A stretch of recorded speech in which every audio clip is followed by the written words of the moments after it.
तो चटोर तो अपनी रसोई खराब करती है, ये बतौर 4 घर खराब करती है। घूम घूम के खाली इनका कान भरना, उनका कान भरना, उनका कोई काम नहीं। ये बतौर होती, बतौर बड़ी खतरनाक है।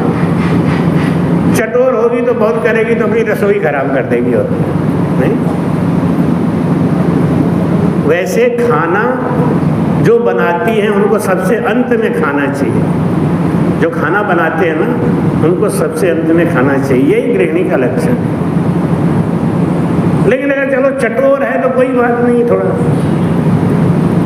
चाटने की कोई बात नहीं, नमक चीरो। वैसे जो रसोई में खाना बनाती है उनको 2 सावधानी रखनी चाहिए। एक सावधानी तो ये है कि वो मन से त्यागी हो, इस भाव से खाना बनाए कि मेरा परिवार खुशहाल रहे, स्वस्थ रहे। ऐसा भाव रख के भोजन बनाए, मुझे बचे या नहीं बचे लेकिन सबको खिला दे। ऐसी गृहिणी धन्य है। और अंत में खाना खाए। अंत में खाना खाए तो एक बात का और ध्यान रखे, जिस बर्तन में खाना बनाते हैं कोई कोई बाई उसी बर्तन में ही लेके बैठ जाती, ले आओ बच गया, डाल के भगोना में सड़ा तड़ा है नहीं। ये होता है। हमारी दादी कहती थी कि जिस बर्तन में खाना बनाया जाता है उस बर्तन में खाना कभी नहीं खाना चाहिए। क्यों? दोष लगता। अच्छा, कहते नहीं थे कि कढ़ाई में खाना मत खाया नहीं तो ब्याह में आनी पानी आई। ये क्यों कहते हैं? इसीलिए जिस बर्तन में भोजन बनता है उसका बड़ा महात्म होता है। आप सब खाना बनाओ खाओ, लेकिन भगोना है, कढ़ाई है, कुकर है, उसमें लेके खाना नहीं खाना चाहिए। उससे प्रभाव पड़ता है। तो महाराज कहते हैं कि कुछ काम ऐसे होते हैं जो गृहिणी अपने घर में ऐसे ढंग से करे तो घर का वातावरण अपने आप ही भक्तिमय हो जाएगा, शुद्ध हो जाएगा। जब छोटी छोटी बातों पे ध्यान रखना पड़ेगा। तो रानी बैठ के भजन करे दिन रात, और दोनों रानियां समझे क्या, भक्ति तो जानती नहीं थी, राम राम जानती नहीं थी। तो राजा का कान भरे, राजा का कान भर के क्या खाती है क्या? तुम खाती है? हाँ।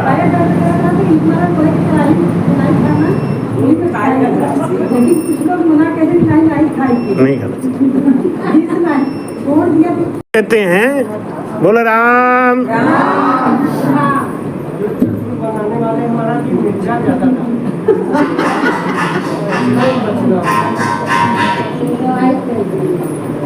रानियों ने राजा का कान भर दिया और कह कह के रानी को अलग करा दिया। नाम की प्रतीत रानी चुड़ेला शिखर ध्वज पत्नी प्रमोद पति आपणो उधारियो। नाम की प्रतीत राजा सुभग सरप घेरो द्वागड़ी शिविर राम कष्ट निवारियो। राजा सुभग अपनी 2 रानियों के कहने से तीसरी रानी को द्वाग दे दिया। तलाक नहीं दिया। द्वाग देने का मतलब कि उनको अपने महल से दूसरा महल बना के दे दिया और कहा तुम इसी में रह के भजन करो। तुम्हारे भजन करने से देखो समाज में क्या होता है, आप राम भजन कर रहे हो, आपको जरा सा कोई तकलीफ आ जाए तो लोग आपको क्या कहेंगे, और कह लो भजन, और कह लो। नहीं, दुनिया परेशान है उनको जाके नहीं कहेंगे और किसी को ताना नहीं मारेंगे, लेकिन राम से नहीं को तुरंत ताना मारेंगे और ले गुरु बना के पूजा करा दे, तब होगा टाइम। ये दुनिया बड़ी गजब है, गजब। कहना कि दुनिया मेरे बाबा ना ही गुजारो काऊ डब से। दुनिया मेरे बाबा ना ही गुजारो खाऊ डब से, मतलब ढंग से। जे बोलो तो चतुर बनो है, ज्यादा बोलो तो क्या कहेंगे, बड़ा चतुराई दिखाते हैं बहुत। जे बोलो, ज्यादा बोलो तो चतुर बनो है, और ना बोलो घर भाई गयो है। चुप रहो, किसी से मत बोलो तो बड़ा घमंडी हो गया है, बात ही नहीं करता, अब कहाँ जाओगे। ज्यादा बोलो तो कहेंगे चतुर बनता है, चालाक बनता है, नहीं बोलो तो घमंडी हो गया है। और अगर प्रेम से बोलो, प्रेम से बोलो तो क्या कहेंगे, अधिक प्रेम जो करूं किसी से, तो क्या कहता है, दबो हमारे दब से, हमसे डरता है इसलिए। ले दुनिया मेरे बाबा ना ही गुजारो काऊ डब से, इस दुनिया में गुजारा है ही नहीं। बस एक ही चीज है, ये दुनिया जैसी भाषा समझे वैसा ही बोली बोल दो तो दुनिया आपसे राजी है। प्रेम की भाषा तो ये दुनिया समझती है। रानी को दुआक दे दिया। एक दिन दोनों रानियों ने कहा कि राजा चलो तीर्थ करके आए। तो पंडित जी से राजा ने पूछा कि हम तीर्थ जाना चाहते हैं, कौन कौन से तीर्थ जाए। पंडित जी ने कहा तीर्थ करे तो करे 68, मृतलोक में कुल 68 तीर्थ माने गए हैं। और जब तक 68 तीर्थ पूरा नहीं करोगे तीर्थों का फल पूरा नहीं मिलता। और तीर्थ का फल क्या है, अगले जन्म में आप सुंदर बनोगे, ये तो कोई नहीं टाल सकता। पंडित जी ने कहा 68 तीर्थ करो और सब तीर्थों में जाके खूब दान पुण्य करो। राजा रानी दोनों को लेने के लिए बोला कि चलो तुम लोग तैयार हो। रानियां बोली तीसरी को मत लेना, नहीं वहां भी जाके ये रंग में भंग डालेगी, इसको तो कोई मतलब है नहीं, ये तो बैठ के खाली राम राम पता नहीं क्या करती है भाई, दिन रात बैठी रहती है। राजा बोला नहीं नहीं उसको नहीं ले जाऊंगा, चुपचाप चलो। राजा दोनों रानियों को लेके 68 तीर्थ करने निकल गया। खूब दान पुण्य किया, खूब तीर्थ नहाया। जब नगर में प्रवेश करने लगा तो पंडित जी ने सोचा कि पत्रा देख लूं थोड़ा। पंडित जी ने पत्रा देखा, पत्रा देख के कहा कि राजा साहब अभी भद्रा लगा है, अभी नगर में प्रवेश नहीं कर सकते, आप बगीचे में टेंट लगा लो और यहीं रहो, सुबह ब्रह्म मुहूर्त में गृह प्रवेश करेंगे। 100 साहित न एक सुतार। कुछ लोग कहते हैं कि भाई शादी क्यों बिगड़ गई कि कुंडली नहीं मिलाया, शादी क्यों बिगड़ गई कि गुण नहीं मिलाया। आप एक बात सोचो, माता सीता की जब शादी हुई, भगवान राम ने जब धनुष तोड़ दिया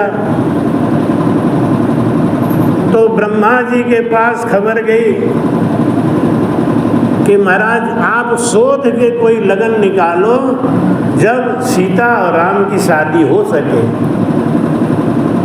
तो ब्रह्मा जी उधर साइड लगन बनाने लगे, कुंडली मिलाने लगे, और वशिष्ठ मुनि अयोध्या में बैठ के मिलाने लगे।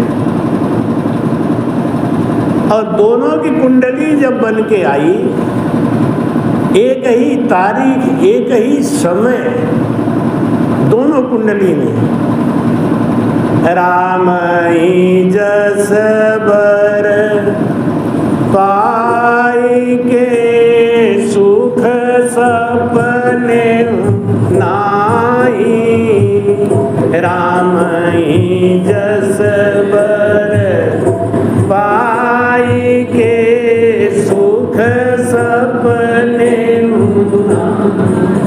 राम ही जस बर पाई के सुख सपने उन्हें। वशिष्ठ मुनि और ब्रह्मा जी का एक ही साइट, एक ही लगन, एक ही तारीख, एक ही समय। क्या सीता माता को सुख मिला? गुण मिला लिए, सब कुछ मिला लिए। महाराज कहते हैं कि शुभ काम के लिए ज्यादा साइट वाइट मत देखो, अशुभ काम के लिए साइट जरूर देखो। किसी का सामान चुराने जा रहे हो तो साइट देख के जाओ कि पिटेंगे कि नहीं, सफलता मिलेगी कि नहीं। शुभ काम में कौन सा डर है? शुभ काम में क्या डर है? शुभ काम में कोई डर नहीं है। हम अपने गांव में अपना रामद्वारा बना रहे हैं, शुभ काम में तुरंत जाके फावड़ा मार दिया, पूजा चालू कर दी।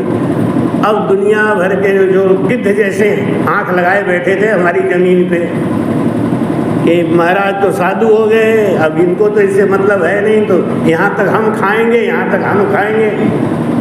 जमीन हमारी, सब लोगों ने अपने मन से बांट दिया, इतना हम ले लेंगे, इतना तुम ले लेना। अब जब वहाँ बनवाने लगे, अब वो गिद्ध की तरह कहाँ रोज जाना पड़ता है झगड़ा निपटाने। नहीं, यहाँ कैसे त्योहार तो वहाँ कैसे त्योहार, इतने बेईमान हैं सब। बाप रे, हमको हंसी आती है, क्या 6 इंच जमीन के लिए किच। हाँ, क्या छोड़ दूँ भैया, इतना छोड़ दे। ठीक है, छोड़ दिया। अरे भैया तू राजा है, अब राजा हो गए, पैसा अपन दे दे तब राजा हो गए, वो न दे ले इतने। अब कुल हमारे जमीनिया हड़प भड़प के कुल मजा मारा था, कहता वाह वाह वाह, देखो महाराज साधु है भाई, महात्मा है। ये दुनिया ऐसी बकलोल है, वो हमको बकलोल समझ रही है, हम उनको बकलोल समझ रहे हैं। तो ये मट्टी जुटाते रह जाएगा, मर जाएगा, मट्टी लेके जा नहीं पाएगा। कहीं जाके भजन कर, पूजन कर, नहीं। गांव में रहते हैं, कुआं के मेढक की तरह बैठे रहते हैं, तो वही वो अपना इधर का डांड उधर काट देंगे, उधर का डांड इधर काट देंगे। और उन्हें लगा था कि हम बहुत बड़ा काम बहुत बना ले, बेटवा बदे पतोहू बदे। अरे जब धर्मराज के दरबार में कुटाई हुई ना, तब पता चले, तब तुम्हारा बेटवा पतोहू में जाके समझिए। पंडित जी ने क्या कहा, महाराज भद्रा लगा है, नगर प्रवेश मत करो, यही टेंट लगा लो। राजा रात को टेंट लगा के सोया, रात में बहुत बड़ा अजगर आया और आके राजा को घेर लिया, फन निकाल के खड़ा हो गया। राजा बोला, हे पंडित, भद्रा तो यही लग गया, इससे बढ़िया तो नगर में चले गए होते तो ही ठीक था, तेरी साइट कहाँ गई? पंडित जी फंस गए। पंडित वही जो गाल बजावा, चित्त भी अपनी पट्ट भी अपनी। उन्होंने कहा, अरे रे राजा साहब, आपको पता नहीं है, सांप बड़े लालची होते हैं। सांप की योनि में कौन जाता है? जो कंजूस होता है वो सांप बनता है, जो लालची होता है वो सांप बनता है, जो धन में ज्यादा लोभ करता है वही सांप बनता है। सांप की योनि में अपने से जीव जाता है, कोई भेजता नहीं है, क्योंकि उसका प्राण लटका रहेगा तिजोरी में, धन में, तो अपने घर में ही सांप बन के बैठेगा। पंडित जी ने कहा, राजा साहब ये सांप है, बहुत तेज है, बहुत लालची है, आप 69 तीर्थ करके आए हो ना, आधा तीर्थों का फल इसको दे दो, चला जाएगा। राजा ने कहा, हे नाग देवता, 34 तीर्थों का फल मैं तुम्हें दे रहा हूं, हमें छोड़ दो। नाग, पंडित जी ने कहा 34 और दे दो, जिंदा रहोगे फिर कभी कर लेना 68। राजा बोला, भैया 68 तीर्थों का फल ले ले, हमें छोड़ दे। नाग बोला, पंडित जी कहे कि अच्छा चलो, तुम्हारी तो 68 है, रानियों ने भी तो किया है ना फल, तीर्थ किया है, उनका भी फल मिला कि नहीं? अब रानियां कोई तीर्थ थोड़ी करने गई थी, समोसा लड्डू खाने गई। वे तो गंगा नहावे, समोसा खाएं और पहाड़ देखें, नदी देखें, झील देखें, वो तीर्थ करने गई थी क्या? तीर्थ का भाव ही नहीं। तीर्थ में आदमी जाते हैं, उनसे पूछो यहाँ तीर्थ कैसे बना, किस कारण से ये तीर्थ प्रसिद्ध है, किसी को पता नहीं होता है। जहाँ जहाँ तीर्थ है ना, सबसे पहले वहाँ संतों ने तपस्या करी। काशी में गंगा नदी आने से पहले काशी विष्णु नगरी था, और यहाँ पे सबसे पहले धूत पापा नाम की एक लड़की ने तप किया था। वो लड़की इतनी तपस्विनी निकली कि उसके तप से ब्रह्मा खुश हो गए। उसने अपने पिता से कहा कि पिताजी, मैं अति पवित्र हो गई हूँ, मुझे आप कोई ऐसा वरदान दो जिससे मैं संसार में सबसे अधिक पवित्र बनी जाऊँ। तो उनके पिता ने कहा, ब्रह्मा जी को याद कर। तप का बल था, ब्रह्मा जी आए, काशी की बात है। ब्रह्मा जी आए, उन्होंने कहा, बोल बेटा क्या चाहिए? वो बोली, हमें अति पवित्र कर दो। 3.5 करोड़ तीर्थ हैं। कितने? मृत्यलोक, स्वर्गलोक, पाताल लोक मिला के 3.5 करोड़ तीर्थ हैं। इस बात का प्रमाण गरुड़ पुराण में। और हर आदमी के शरीर में 3.5 करोड़ रोमावली छिद्र है, ये भी प्रमाण है गरुड़ पुराण। ब्रह्मा जी ने कहा कि तेरे एक एक रोम छिद्र के ऊपर मैं एक एक तीर्थों का वास कर देता हूँ, और क्या चाहिए?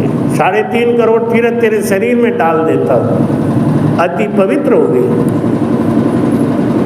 अब उनके पिताजी को चिंता लगी कि ऐसी पवित्र लड़की मैं किसको दूं। तो वो जाके धर्मराज जी से बोले कि आप मेरी पुत्री का वरण कर लो। धर्मराज जी ने सोचा कि पहले वरण करने से पहले परीक्षा लूं वो मेरे लायक है कि नहीं। धर्मराज एक ब्राह्मण पुत्र बन के उस लड़की के पास गए, प्रणय निवेदन किया। लड़की गुस्से में आ गई और लड़की ने कहा कि पत्थर हो जा तू, पत्थर। तो मर्यादा नहीं समझता है ना, पत्थर हो जा। धर्मराज पत्थर के हो गए। पिताजी आके देखे, अरे बेटा ये क्या किया? ये तो तुम्हारा पति था। मेरा पति था? आपने तो मुझे बताया नहीं। अरे ये धर्मराज थे, इनको क्यों श्राप दे दिया? जा मैं तुझे श्राप देता हूँ, क्योंकि मैं दामाद ढूंढ के लाया था। तेरे दामाद का अपमान किया तुमने, मैं तुझे श्राप देता हूँ, तू अभी नद बन जा, नदी बन जा, और इस पत्थर को हमेशा स्पर्श करती रहेगी। वो धूत पापा का शरीर पहली नदी बनी वहाँ पे। उसके बाद में उस नदी के किनारे सूर्य भगवान ने बैठ के तप किया, उनके शरीर से पसीना निकला था, किरणा नदी बनी। गंगा नदी के आने से पहले की बात है, तब भी यहाँ 2 नदियाँ बह रही थी। कोई कहता है वरुणा और अस्सी बह रही थी। उसको पौराणिक भाषा में कहते हैं धूत पापा और किरणा। जितने भी तीर्थ है ना, वहाँ पे कोई न कोई संत बैठ के तप किया है। संतों से तीर्थ बनते हैं, तीर्थों से संत नहीं बनते। रानियों ने कहा कि मैंने भी 68 तीर्थ किया है, हमारा फल ले लो, मेरे पति को छोड़ दो। नाग देवता बोले ना। अब क्या करे? 3 दिन बीत गया। राजा बोला, हे नाग देवता, सुना है लालची बहुत हो, हमारे पास जितना खजाना है उस खजाने का आधा भाग दान करता हूँ, हमें छोड़ दो। नाग देवता बोले। राजा बोला, बड़ा लालची है भाई। अच्छा चल, मैं पूरा ही खजाना दान कर देता हूँ, अब छोड़ दे। नाग देवता नर आवाज में बोला, ये सुखसारण जी महाराज जी की पर्ची की कथा है। नर आवाज में बोला, राजन तू घमंड करता है 68 तीर्थ करने का, जिंदगी में एक बार तूने 68 तीर्थ किया है। मैंने अपने जिंदगी में 68 बार तीर्थ किया। मैं चक्रवर्ती सम्राट था। जितना खजाना तेरे पास है, इतना खजाना हर साल मैं दान कर देता था। राजा बोला, तो हमें क्यों सुना रहे हो ये सब बात? मैं क्या करूं? इसलिए सुना रहा हूँ कि मैंने सब कुछ किया, लेकिन एक काम नहीं किया, हमने सतगुरु नहीं बनाया, हमने राम भजन नहीं किया, जिसके कारण 84 में पड़ा हूँ। तो राजा बोला, मैं क्या करूँ? मुझे क्यों पकड़ रखा है? सांप बोला, वो जो रानी है ना तुम्हारी तीसरी, जिसको तुमने द्वाग दे दिया है, उस रानी को बुला लो। उस रानी से मैं गुरु मंत्र लूंगा, राम नाम का तारक मंत्र लूंगा, तभी छोड़ूंगा, और नहीं तो तुम्हें ऐसे ही मार डालूंगा मैं। राजा ने खबर कहलाई महल में कि मेरी जान संकट में है, मैं तीर्थों में गया था, तुम्हें नहीं बताया, मेरी संकट में जान है, मुझे बचा लो। आजकल की होती तो क्या कहती कि नाग देवता तुम्हें दूध पिलाऊंगी, इन्हें घसीट घसीट के मारो। बड़ा दुख दिया इन्होंने, नहीं? अक्सर ऐसा ही होता है ना कि जैसा किया वैसे भुगतो। मैं तो नहीं जाऊंगी, और वो दो रानियों को लेके जो सर पे बैठ के घूम रहे थे ना, छुड़वाए लोग नहीं थे? नहीं, ऐसा नहीं किया। सुनते ही भागी, गिरते पड़ते, मेरा पति संकट में। आज पति से बदला लेने का मौका नहीं है। इसको कहते हैं अर्धांगिनी, कि पति के पास जब तक माल है, जब तक चाटने को है, तब तक तो जय श्री राम, और जैसी गरीबी आई कि तुम्हारे जैसा निकम्मा तो हमने देखा ही नहीं। कर्म फूट गए उसी दिन जब ब्याह हुआ। ऐसा सब नहीं कहते, कोई कोई कहते। भागी भागी आई, जैसे ही सांप ने देखा कि महारानी आ रही हैं, तुरंत कुंडली खोल के आधे रास्ते में जाके फन निकाल के खड़ा हो गया। रानी बोली, मेरे पति को दुख क्यों दिया? तूने मेरे पति को 3 दिन तक दुख क्यों दिया? सांप क्या बोला नर आवाज में, महारानी जी आप मेरे गुरु हो, मैंने आपको गुरु माना है, मैं आपके पति को दुख नहीं देता, लेकिन क्या करता, मैं महल में आता तो लोग मुझे गोली मार देते, मुझे जिंदा नहीं छोड़ते। एक मौका था जब मैंने राजा को बांध रखा था कि राजा के बहाने आप आओगी, हमको राम नाम का तारक मंत्र दोगी। रानी ने उसके कान में राम नाम का तारक मंत्र दिया। राम नाम का तारक मंत्र सुनते ही उस सर्प की सर्प योनि छूट गई, दिव्य पुरुष बन के खड़ा हो गया। जब राजा ने ये केस देखा तो राजा ने उन 2 रानियों को बुलाया, ये चटोरी हैं, छोला समोसा खाने वाली, इनका सर मुंडन कराओ, इनके मुंह में काली पोत के और इन्हें जेल में डाल दो। ऐसी औरत किस काम की जो अपने पति को बिगड़ता हुआ देखती रहे और अपने रबड़ी मलाई खाती रहे।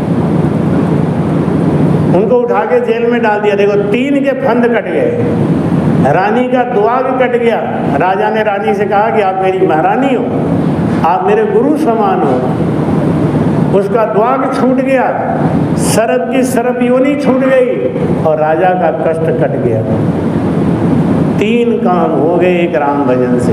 इसलिए महाराज कहते हैं, 68 तीरथ नाई के नित न्यात जिमावे, तो क्षण भर ध्यान के जोड़े नहीं आवे। घर में बैठ गए, एक क्षण आपने राम भजन कर लिया, बस इसकी बराबरी कोई नहीं कर सकता। भाई कहते हैं कि जत्तो समत्तो क्रिया विचारी, बहुधाम पर से जिग शुद्ध सारी। सेवास पूजा सुरगुणों से ध्यावे, बिन ब्रह्म भक्ति मोखो न जावे। बोलो राम। बिन ब्रह्म भक्ति मोखो न जावे, मोक्ष नहीं जा सकता। बाकी सब मिले, मिले राजपाटम मिले सुख खाटम। राजपाट मिल सकता है, सारा सुख मिल सकता है, लेकिन राजपाट और सुख किसको मिलता है? शरीर को कि आत्मा को? शरीर को मिलता है और ये एक न एक दिन नष्ट हो जाएगा। महाराज क्या समझाते हैं? राम राम लगी सुल्तान को भाई बलखरी तजदी बादशाही, लगी सुल्तान को भाई बलखरी तजदी बादशाही, 18 लाख तजी तुरियां छोड़ दी 1600 हुरियां, लगन की बात है न्यारी कटारी से करारी है, लगन की बात है न्यारी कटारी से है, लगी मन सूर को ऐसी करी जा देख लो कैसी, अनलहक यूं कहे वाणी चढ़ी सूली नहीं मानी, लगन की बात है न्यारी कटारी से जनन की पीर है वारी, जाने क्या बांझवा नारी, जनन की पीर है वारी, जाने क्या बांझवा नारी, लगी है आद अंताई कबीर यूं कहे समझाई, लगन की बात है न्यारी कटारी से करारी है, लगन की बात है न्यारी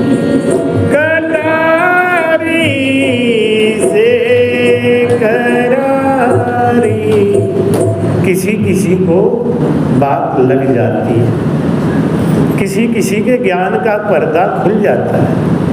सत्संग में रोज जाने से यही फायदा है, कभी लग जाता है। 18 लाख घोड़े थे और 1600 सुंदर रानियां थी। बलक बुखारी अफगानिस्तान के राजा को 1.25 मन फूल के सेज पर सोता था। एक दिन दासी के मन में आया कि मैं भी सेज पे सो के देखूं।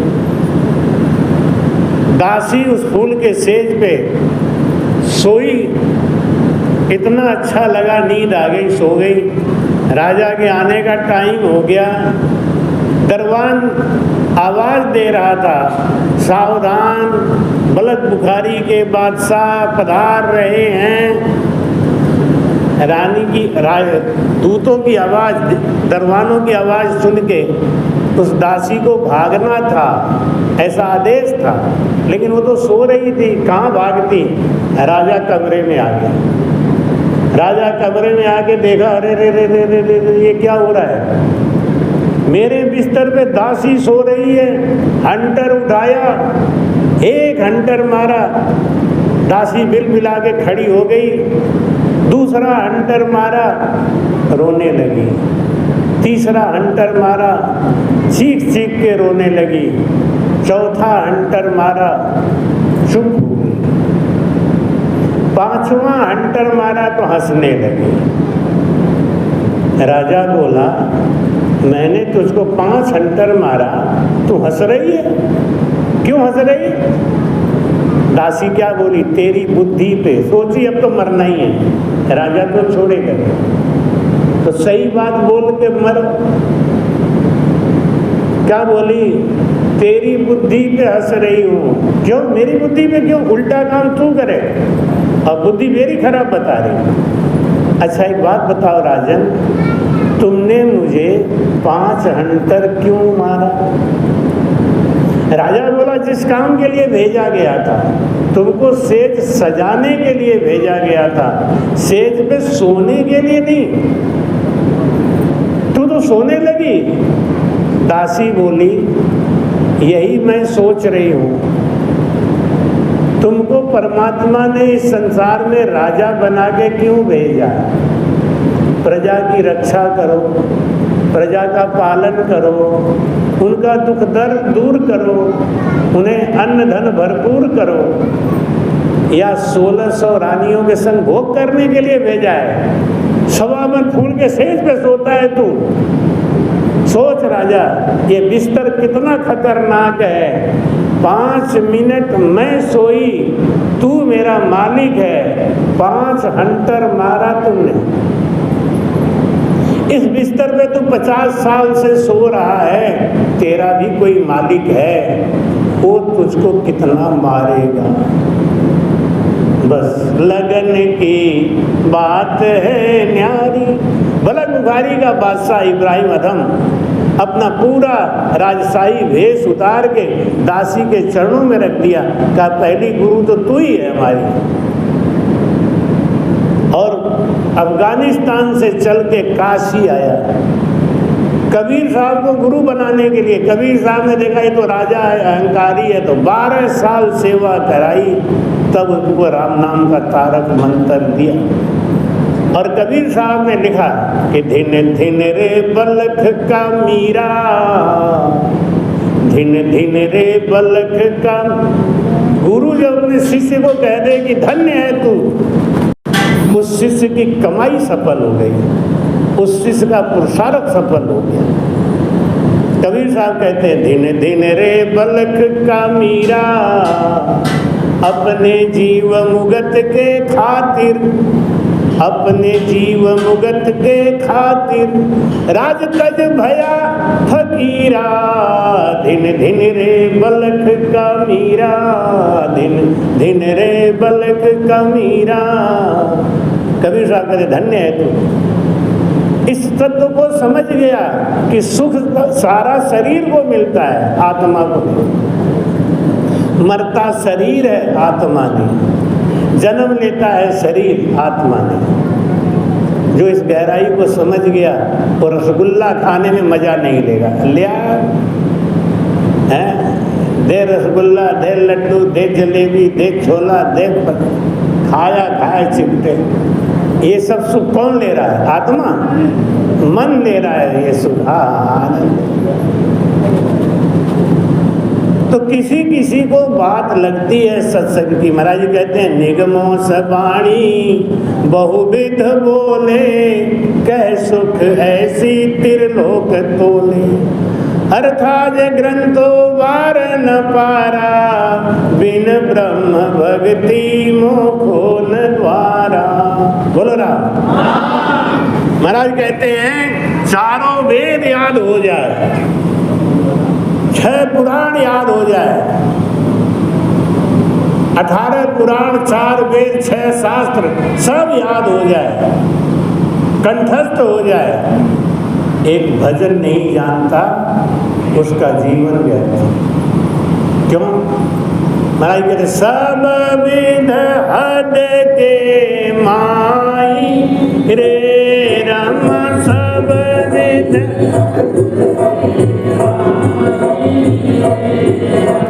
मोख भजन बिनु नाई रे हो राम, मोख भजन बिनु नाई रे।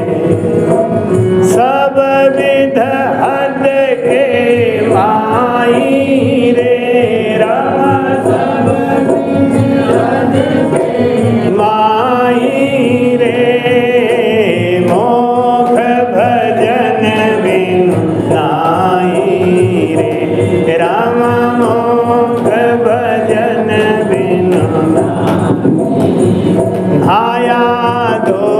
नाया मोख जो जावे, नाया धोया मोख जो, तो मेढक बछियाँ जाई रे ओ राम, जाई रे मोख भजन बिनु ना, ओ राम मोख भजन बिनु ना, सब विध हद के भाई रे राम, सब विध हद के भाई रे, मोख भजन बिनु नाई रे ओ राम, नाई रे, सर्वंग होय परम पद पावे, सर्वंग होय परम पद पावे, तो सांसी सब संग आई रे राम, सब संग आई रे, मोख भजन नाई रे ओ राम, मोख भजन नाई रे, सब विध हद के राम, सब विध हद के मोख भजन बिनु नाई रे ओ राम, मोख भजन रे, सब संग भोग किया हर पावे, सब संग किया घर, तो पशुआ पंखी जाई रे राम, पशुआ जाई रे, मोख भजन नाई रे ओ राम,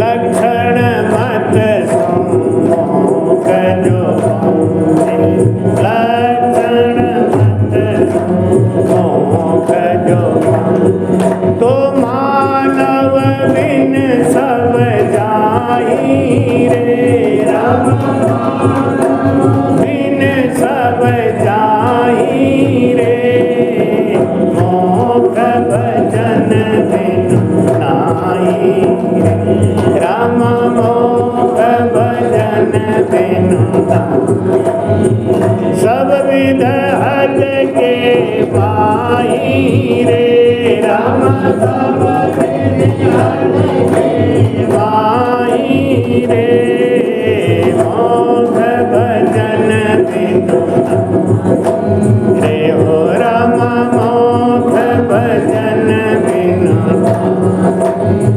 राम रटन लिव काई नींदे, राम रटन लिव काई नींदे, सुर नर पशुआ माई रे राम,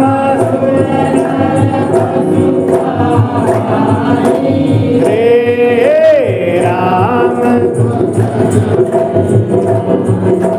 रे ओ राम, मोख भजन बिनु, राम नाम सो गिण का तर गई,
रे राम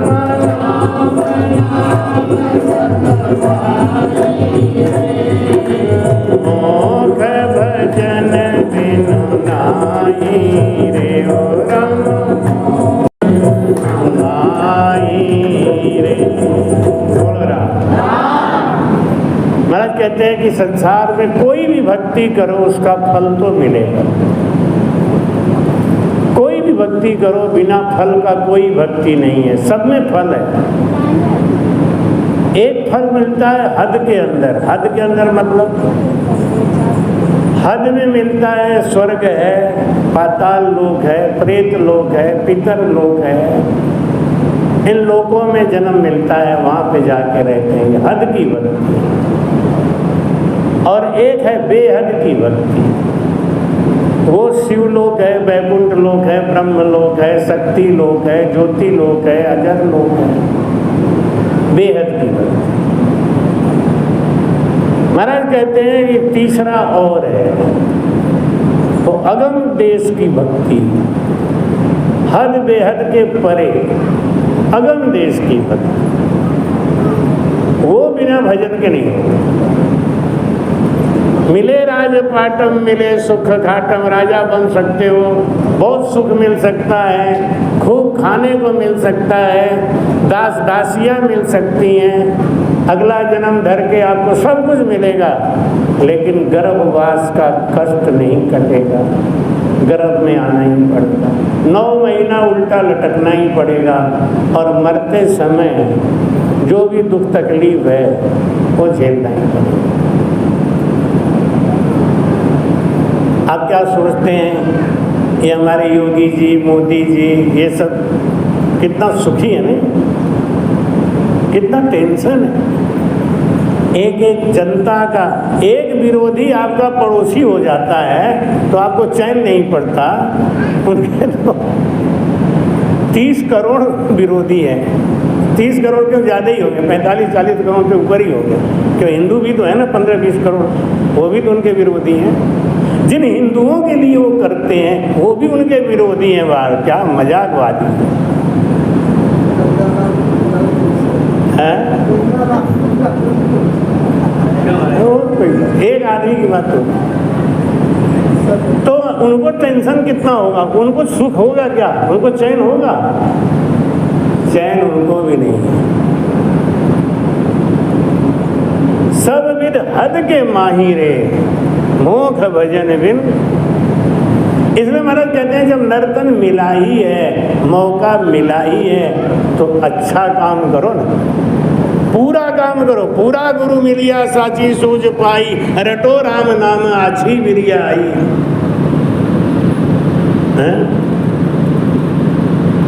ना लागे ना घीसे रे जी बड़ी, और ना लागे रे दाम, इतना सस्ता सौदा बंदे क्यों नहीं सिमरे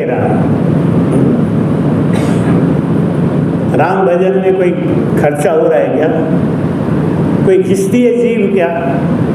सत्संग में बैठे हैं सब लोग, अभी जीव सबके मुंह में बंद है 2 घंटा से। किसी किसी का तो चिपक जाएगा, 2 घंटे बाद छुड़ाएंगे तो छूटेगा ही नहीं। लेकिन अगर राम राम करते रहो तो क्या फायदा है? 2 घंटा बैठ रहे हैं, कान से वचन सुन रहे हैं, आँख से वाणी जी का दर्शन कर रहे हैं, जीभ से राम राम कर लो तो क्या हो जाएगा? भाई कहते हैं नहाया धोया मोख जो जावे, तो मेढक मछियाँ जाही रे। खाली नहाने धोने से ही अगर मोक्ष हो जाए है? तो फिर मेढक और मछली का नंबर पहले लगेगा कि हमारा लगेगा? वो कहेंगे महाराज इन्होंने तो 3 बार हरि की पेड़ी पे स्नान किया बस जिंदगी में। और मेढक क्या कहेगा, मछली क्या कहेगी, हम तो वहीं रहते हैं हमेशा, पैदा ही वहीं हुए, मरे भी वहीं, तो गिनती किसकी ज़्यादा होगी? अगर जल में नहाने से ही आत्मा पवित्र हो जाए, मन पवित्र हो जाए, तो मेढक मछली का नंबर लग जाएगा भैया, अपना तो लगेगा राजा सुबह 68 तीर्थ करके आया था, नाग देवता ने छोड़ा नहीं। क्या समझा रहे हैं कि सर्वंग होय परम पद पावे, तो सांसी सब संग खाई रे।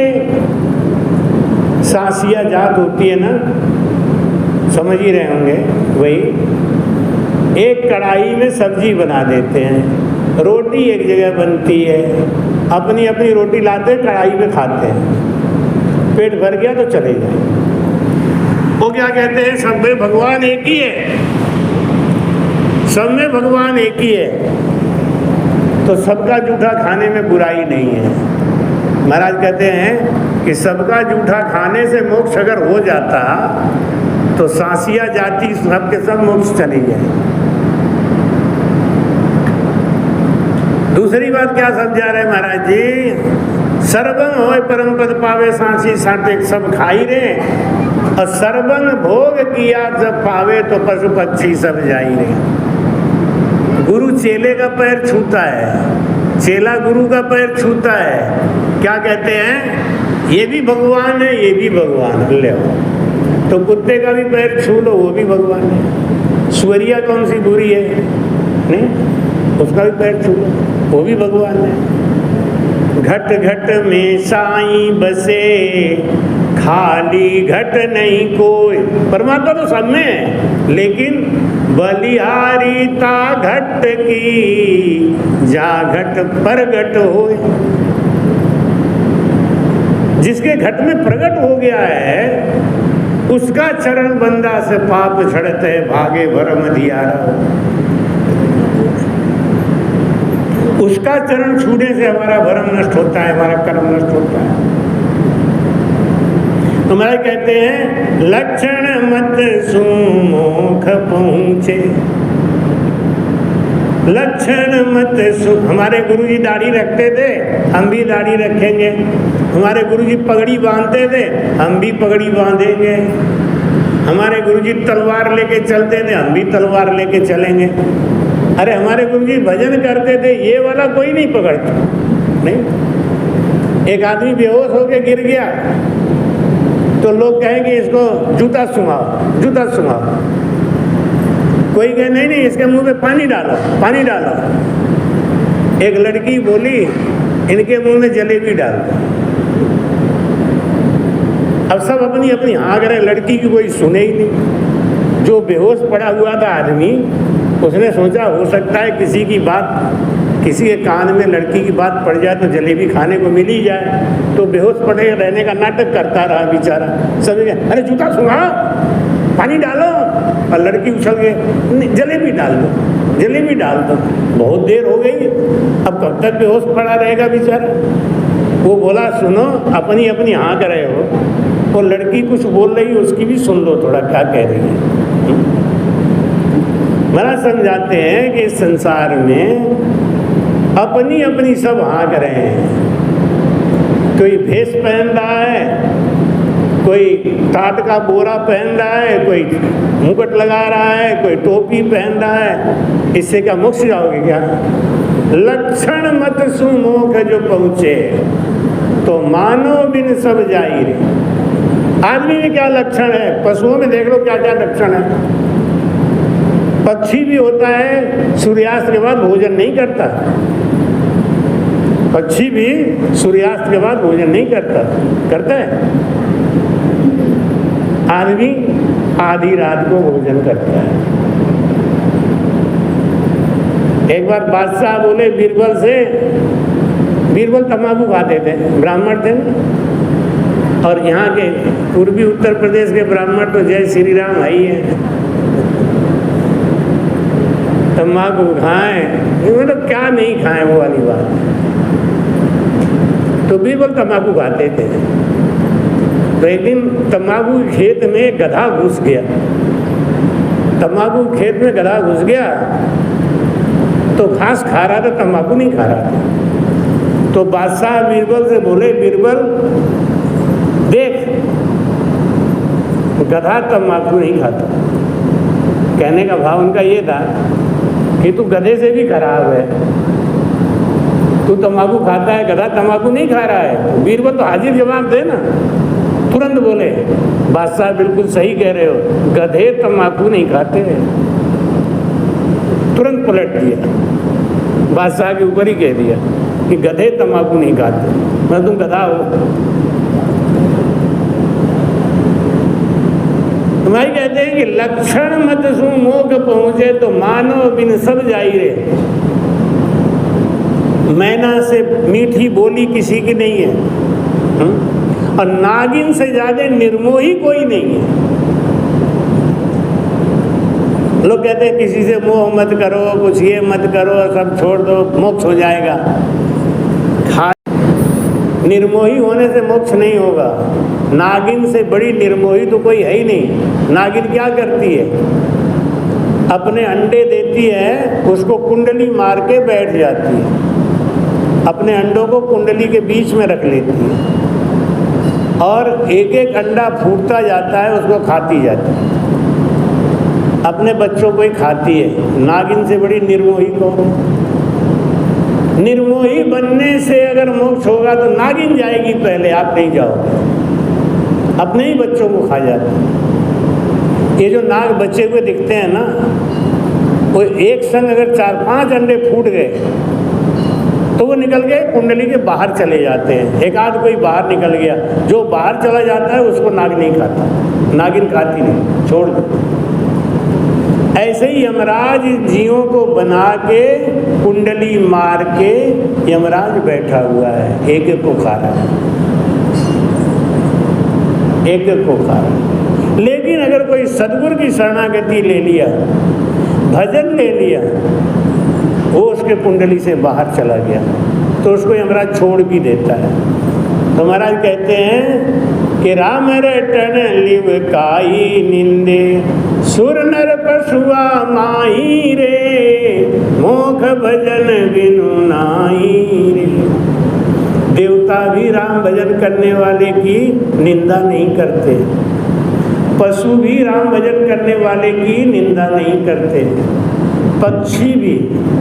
जांजुली ऋषि तप करते थे, और जहाँ वो तप करते थे उनके पेड़ के ऊपर 2 पक्षी बैठ के कहते, धन्य हो तुलाधार, धन्य हो तुलाधार, धन्य हो तुलाधार।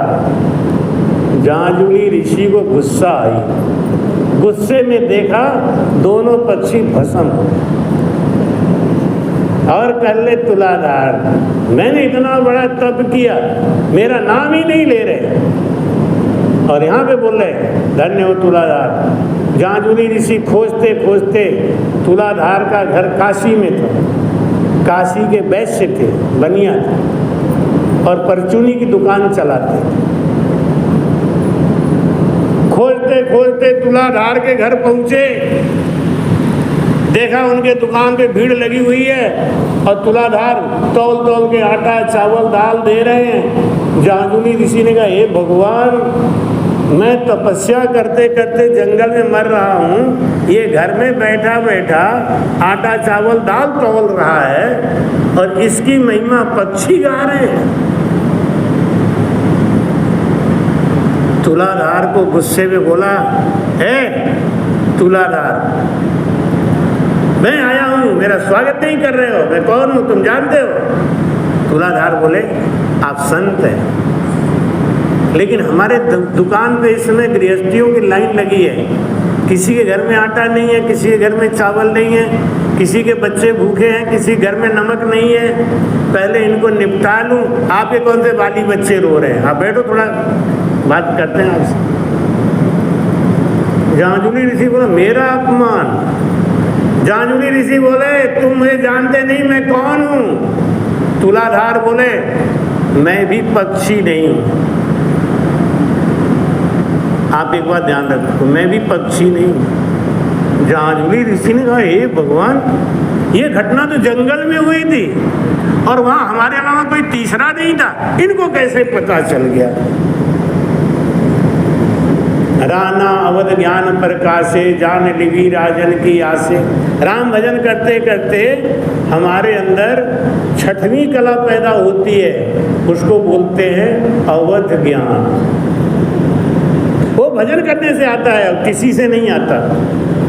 जब आपके सामने कोई बैठे और आपके अंदर भजन की ताकत है, आंख बंद करके आंख खोल के देख लो, तुरंत समझ में आ जाएगा ये आदमी कहाँ से आ रहा है, क्या करके आ रहा है, क्या नहीं। भजन का ऐसा प्रताप है। तुलाधार ने आंख बंद किया, खोल के देखा कि महाराज मैं भी पक्षी नहीं हूँ। जानुली इसी पैरों पे गिर गए। भाई कहते राम रिटर्न एंड लिव काहे निंदे, राम भजन करने वाले की निंदा नहीं करनी चाहिए। सबकी निंदा कर दो वो पाप कम है, लेकिन राम भजन करने संत सताया संत दास, ताको रहा ना बंस, तीन घर जाके देख लो, रावण कौरव कंस। राम भजन करने वाले की निंदा तो छोड़ो, उसको कभी भूल के भी सताना मत, नहीं तो अंश वंश दुखी रहेगा। अपने तो दुखी रहेंगे, अंश वंश को भी सुख नहीं मिलेगा।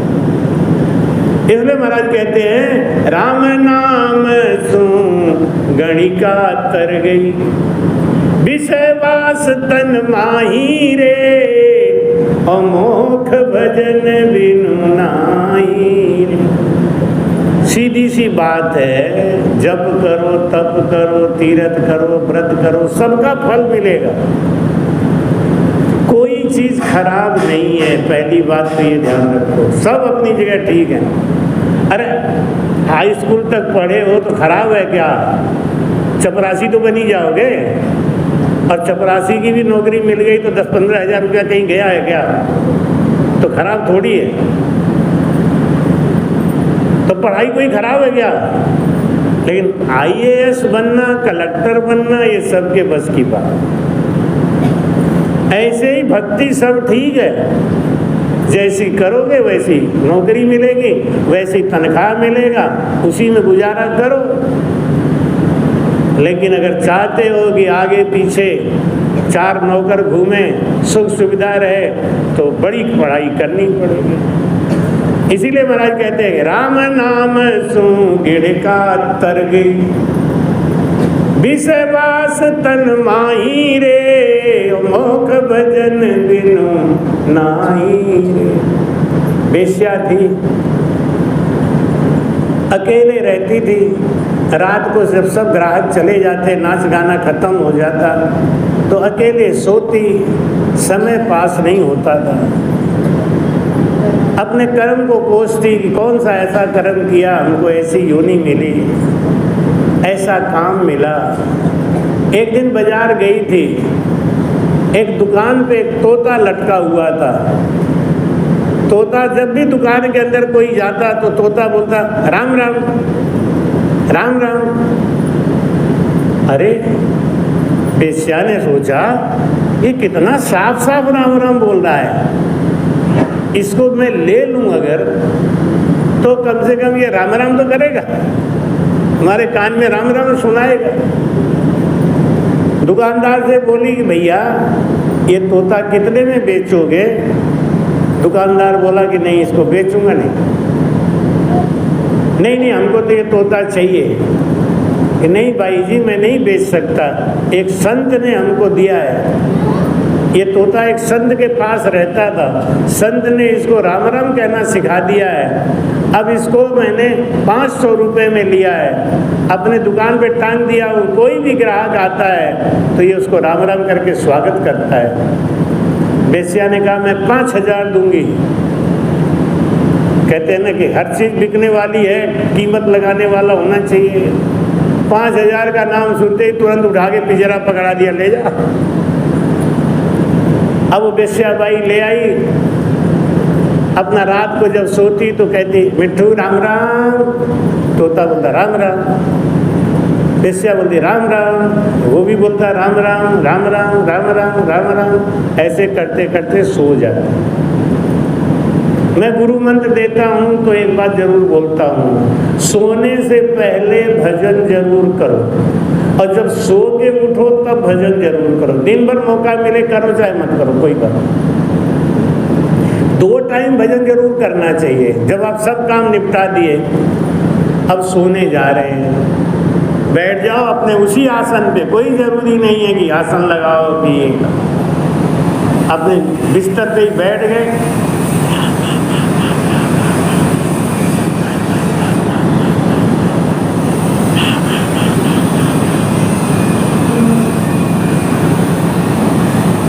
मिनट 15 मिनट तब तक करो जब तक नींद ना आ जाए। नींद आ जाए सो जाओ, और जब सो के उठो तब बैठ जाओ तुरंत। मुंह हाथ मत धो, कोई कुल्ला उल्ला करने की जरूरत नहीं। जब सो के उठो फिर बैठ। बहुत जल्दी है तो 5 मिनट कर लो, 10 मिनट कर लो, 2 टाइम भजन कर लो ना, ये बहुत बड़ा गुणकारी है। और वेश्या का यही नियम बन गया।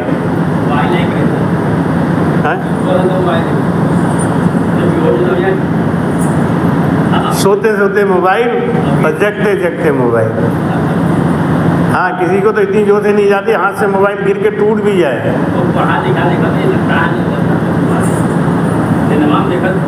हाँ,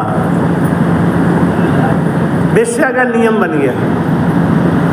सोते सोते राम राम करे, सो के उठते ही उसकी आदत थी पिंजरे के ऊपर हाथ रखे, बिट्ठू राम राम कहो, तोता राम राम राम राम। उसका कर्म कटता शुरू हो गया। एक दिन एक सांप आया, सांप ने देखा पिंजरे में तोता, तो उसको भक्षण करने के लिए पिंजरे की तरफ भागा और पिंजरे के ऊपर फन मारा कि तोता को पकड़ लूं, लेकिन वो तो लोहे का पिंजरा था।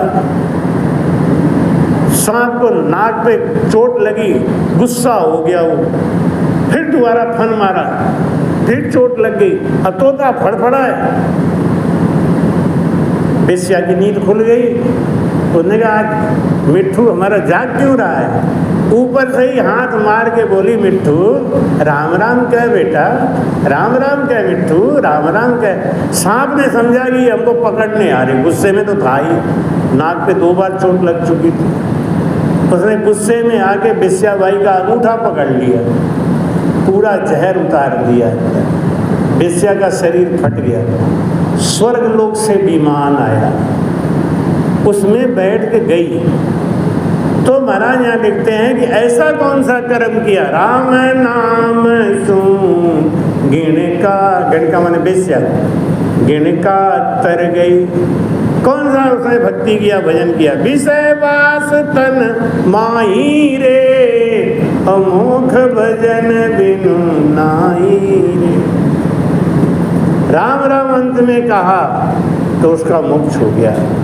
नाई कहते हैं राम बिना कोई मोक्ष न जावे, तो लक्ष्य कहाँ धराई रे, अमोघ भजन बिनु नाई रे।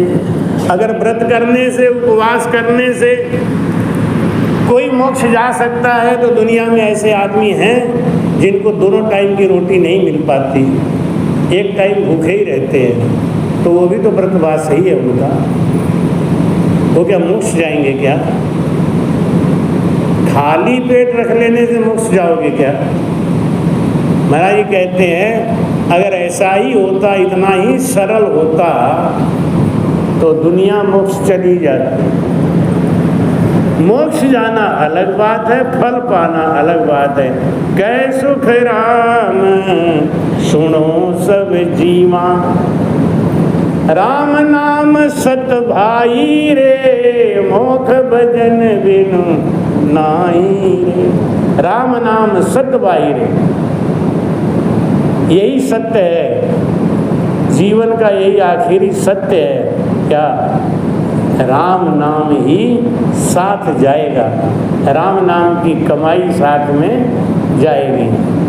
महाराज कहते हैं राम नाम राम नाम राम नाम लीजिए, राम नाम राम नाम रट रट राम रस पीजिए,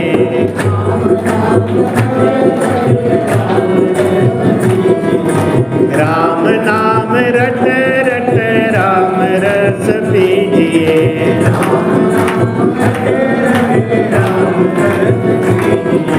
राम नाम मेरे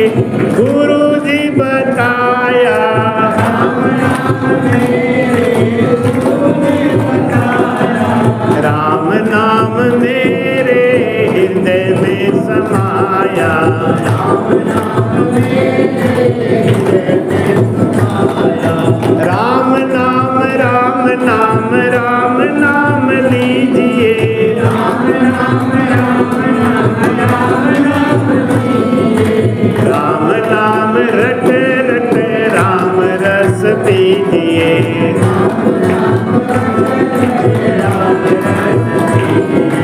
राम नाम रटो मेरे भाई।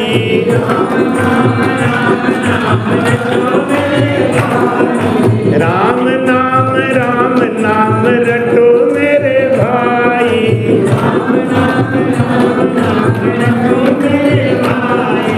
अंत समय तेरी यही है कमाई,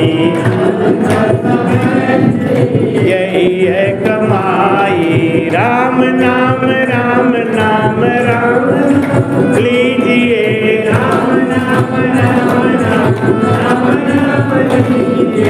राम नाम रटे रटे राम रस पीजिए।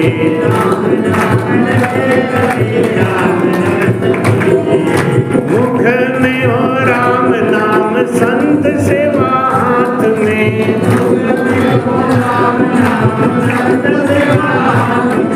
मुख में हो राम नाम माता सेवा हाथ में। पिता सेवा हाथ में। तू अकेला नहीं रे बंदा राम, तू अकेला नहीं रे बंदा राम तेरे साथ में। राम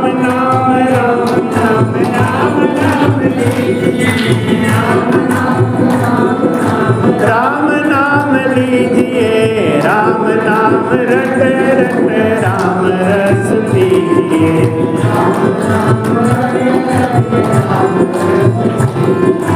राम नाम रटे रटे राम रस पीजिए। राम रस पीजिए। बोलो जाना चाहिए गुड़ मति जे। जाना चाहिए गुड़ मति जे। नाम जीव जपी जानते। रामायण में तुलसीदास जी ने बहुत अच्छा ये सूत्र दिया है, एक इशारा किया है कि अगर राम नाम के गूढ़ रहस्य को जानना चाहते हो। एक बार मैंने कटका गांव में यहाँ पे ही रामायण के गूढ़ रहस्य की कथा लिया था और वो कथा की रिकॉर्डिंग भी हुई थी। आज भी जो लोग सुनते हैं तो पूछते हैं, कहते हैं महाराज मैंने रामायण तो बहुत बार सुना है लेकिन ऐसा रहस्य पहली बार सुनने को मिला। क्यों? क्योंकि वो आत्म ज्ञान से दिया गया था, नकलची नहीं था, नकल मार के नहीं था कि उन्होंने ऐसा कहा उनका सुन लिया उनका सुन लिया। वो आत्म ज्ञान से दिया हुआ ज्ञान था। महाराज कहते हैं जाना चाहिए गूढ़मति जेहि। राम नाम के सच्चे रहस्य को, राम नाम के मिठास को, राम नाम के गुण को जानना चाहते हो, नाम जीव जब जाने थे तो जीव से सुमिरन करो, जीव से रटन करो, श्वास श्वास में रटन करो। सद्गुरु सुखराम जी। आज का प्रसाद गुप्त है, नाम नहीं बताएंगे, लेकिन चित्तौड़ से आया है। चित्तौड़ से किसी ने भेजा है कि हमारा नाम मत बोलना और मेरे नाम से आप प्रसाद बंटवा देना। उनका कोई जन्मदिन है, कुछ है, इसलिए आज का प्रसाद उनकी तरफ से रहेगा। गुप्त है, नाम नहीं बताएंगे। 5 मिनट भजन करें, 5 मिनट भजन के बाद में आरती और प्रसाद लेके तभी जाएंगे। राम।